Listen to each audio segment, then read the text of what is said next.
One of the most successful sports programs at the University of Northern Iowa does much of its good work with very little fanfare.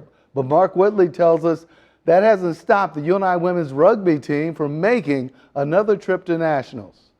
Yeah, do you want us to be the stagnant one? UNI rugby captain Jessie Inman remembers the first time she ever took a real hit. Take hold, take hold! There was a girl they called the Monster on this team. And I went and I passed the ball and she just completely laid me out, and Grandma in the background goes, "Oh, she got knocked down." We have an inside joke, your first big hit that you get introduced to the game, we always tell them welcome to rugby, welcome. That hit happened in Inman's first national tournament.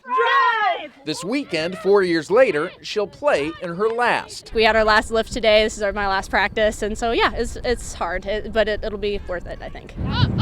It's also worth a long drive as the UNI women's rugby team travels nearly 1,000 miles to the D.C. area to play in the Rugby Sevens Collegiate Championships for the 5th time, while carrying a roster full of athletes who, according to former player and now coach Megan Flanagan, hadn't even held a rugby ball until college. You see them come in and they kind of have a lot of low confidence when they come in, but the second they get it and it clicks for them, their confidence goes from here to here, and it's such a joy to watch and see. And it's clicked so much that 2 years ago they finished as the Rugby 15's national runner-up in the fall season. And as her career comes to an end this week, Inman thinks they can take it a step further. Oh my gosh, we want to take the whole thing. We absolutely feel like we can.